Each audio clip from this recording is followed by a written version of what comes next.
பல ஆண்டுக்கு புதிது போல இருக்கணுமா? இந்த டிப்ஸை தெரிஞ்சு வச்சுக்கோங்க.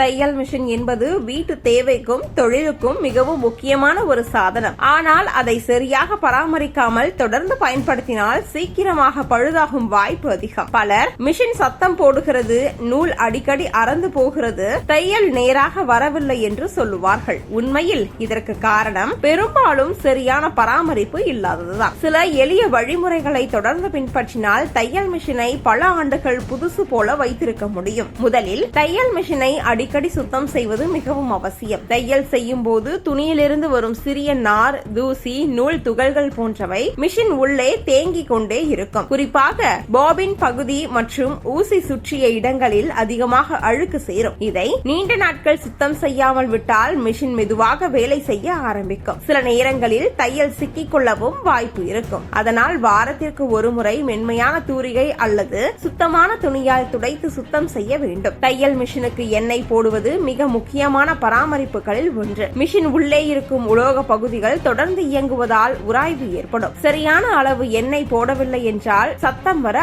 ஆரம்பிக்கும். சில நேரங்களில் பார்ட்ஸ் கடினமாகி மிஷின் பழுதாகும் நிலையும் வரும். அதனால் மிஷினுக்கு ஏற்ற ஸ்பின்னிங் மிஷின் ஆயில் மட்டும் பயன்படுத்த வேண்டும். அதிகமாக எண்ணெய் ஊற்றினால் துணியில் கரைபடும் என்பதையும் கவனத்தில் கொள்ள வேண்டும். நல்ல தரமான நூல் மற்றும் சரியான ஊசியை பயன்படுத்துவதும் மிஷினின் ஆயுளை அதிகரிக்கும். பலர் மலிவான நூலை பயன்படுத்துவார்கள். ஆனால் அப்படிப்பட்ட நூல்கள் அடிக்கடி அறந்து போகும். இதனால் தையல் பாதிக்கப்படுவதோடு மிஷினுக்கும் அழுத்தம் அதிகரிக்கும். அதே போல மெலிந்த துணிக்கு வேறு ஊசி, தடிமனான துணிக்கு வேறு ஊசி பயன்படுத்த வேண்டும். தவறான ஊசி பயன்படுத்தினால் துணி கிழிவதும் தையல் வளைந்து வருவதும் ஏற்படும். ஒரே ஊசியை நீண்ட நாட்கள் பயன்படுத்துவது தவறு. ஊசி மங்கிவிட்டால் தையல் நீட்டாக வராது. சில நேரங்களில் துணி இழுக்கப்படவும் செய்யும். பொதுவாக சில மாதங்களுக்கு ஒருமுறை ஊசியை மாற்றுவது நல்லது. குறிப்பாக அதிகமாக தையல் செய்யும் பழக்கம் இருந்தால் இன்னும் சீக்கிரம் மாற்ற வேண்டும். தையல் மிஷினை எப்போதும் ஈரப்பதம் இல்லாத இடத்தில் வைத்திருக்க வேண்டும். சமையல் அறை அருகில் அல்லது தண்ணீர் படும் இடத்தில் வைத்தால் மிஷினின் இரும்பு பகுதிகளில் ஜங்க் பிடிக்கும். இது